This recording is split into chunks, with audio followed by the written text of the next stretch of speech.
एक दिन आप अचानक खुद को ऐसी जगह पाते हैं जहां फूल, घास, पौधे, पत्तियां कुछ नहीं, रेगिस्तान और चट्टान की तरह दिखने वाली लोकेशन है। यहाँ आप हैं पर आप जैसा कोई और नहीं। फिर अचानक से आपको कुछ परजीवी नजर आ रहे हैं। अरे ये क्या, ये तो एलियन है। ऐसी एक कल्पना, किस्से, कहानियां किताबों और यहाँ तक कि सिनेमा के माध्यम से गढ़ी गई और कहा जीवन संभव है। जी हाँ, शायद इस सवाल का जवाब अब मिल गया है। नमस्कार, मैं प्रतीक वल्दिया। आप देख रहे हैं नेशन वन। ये है खबर हटके। हमारे ग्रह में अनगिनत प्रजातियां पैदा की हैं। इनमें से सबसे उम्दा यकीनन मनुष्य है। हमने अपनी क्षमताओं को अपनी ज़रूरतों के मुताबिक निरंतर बढ़ाया है।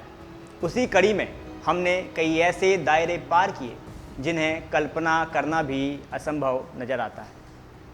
ऐसा ही एक दायरा है पृथ्वी के बाहर जीवन तलाशने का, उसकी संभावनाएं खोजने का दायरा, जो अब मुमकिन नजर आ रहा है। किसी तारे का आसमान का इलाका जहां जीवन संभव है, उसे हैबिटेबल जोन कहा जाता है। इसकी खासियत यह है कि अगर हमारी पृथ्वी इस जोन के अंदर हुई तो पानी तरल होगा और इसके बाहर निकल गई तो ठोस बन जाएगा। आपको जानकर हैरानी होगी, ऐसे सूरज की परिक्रमा लगाने वाले 4100 ग्रहों की खोज खगोल वैज्ञानिकों ने पहले ही कर ली है, जो इसी हैबिटेबल जोन में चक्कर लगा रहे हैं। टी गार्डन बी भी उनमें सभी ग्रहों में शामिल है जिनकी सतह पर पानी हो सकता है। ये आकार और तापमान के मामले में बिल्कुल पृथ्वी के जैसा है। एक तारामंडल है ट्रैपिस्ट 1। इसके अंदर 5 ग्रह हैं जिनको पृथ्वी जैसे जीवन के लिए अनुकूल माना जा रहा है। इसके साथ एक ऐसा ही ग्रह और मिला है जो प्रोक्सिमा सेंचुरी के पास चक्कर लगा रहा है। इसके अलावा हमारे सौरमंडल में ऐसे बहुत सारे नेचुरल सैटेलाइट हैं जो जुपिटर और सैटर्न के चक्कर काट रहे हैं और उनमें जीवन की आशंका संभव मानी जाती है। ये हम इसलिए कह रहे हैं क्योंकि इन सब की सतह के नीचे सागर है और इसी बात से ही उम्मीद लगाई जा सकती है कि यहाँ जीवन विकसित हो सकता है। मगर इन सब से हटकर सबसे ज़्यादा लाइमलाइट में इस संदर्भ में ग्रह नजर आता है, वो है मंगल।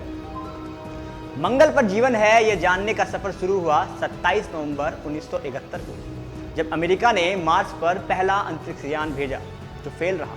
हालांकि इसके बाद और भी तेजी से प्रयास किए गए और सफलता हासिल हुई जब 20 जुलाई 1976 नासा के वाइकिंग 1 ने मार्स पर लैंड किया।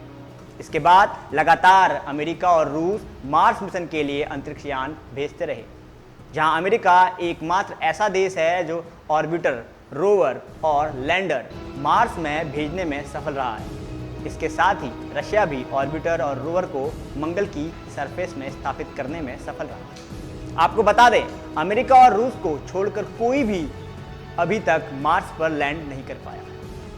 इसी कड़ी में भारत ने भी मार्स मिशन के लिए साल 2013 में इसरो के PSLV रॉकेट से मंगल के लिए ऑर्बिटर, रोवर और लैंडर भेजा, जिसमें आंशिक सफलता हाथ लगी। मंगल की इस दौड़ में अमेरिका, रशिया, भारत के बाद अब UAE और चीन भी उतर गए हैं।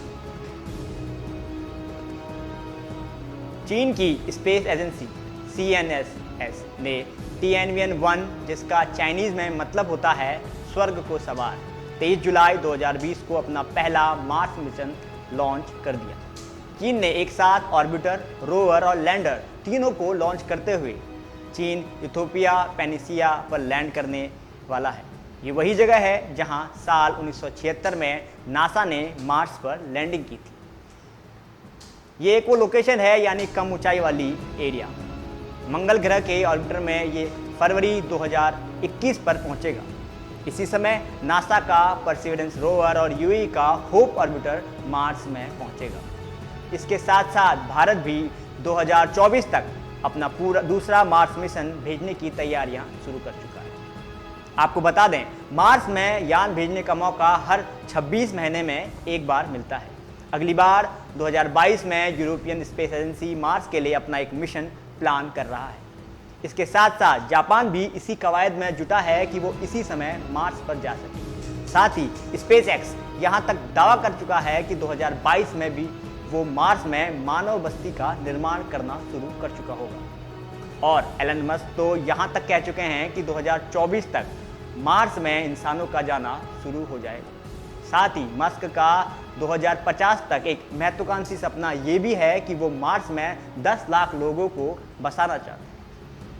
अब आप भी मंगल पर एक आध प्लॉट बुक करने की सोच लीजिए। तो कैसी लगी ये खबर आपको? ऐसी ही खबर जानने के लिए देखते रहिए नेशन वन। शुक्रिया।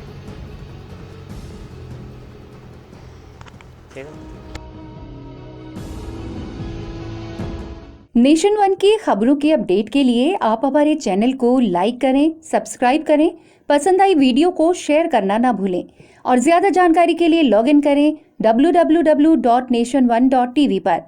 अधिक जानकारी के लिए आप हमें ट्विटर, फेसबुक पर भी फॉलो कर सकते हैं। तो खबरों की ज़्यादा जानकारी के लिए बने रहें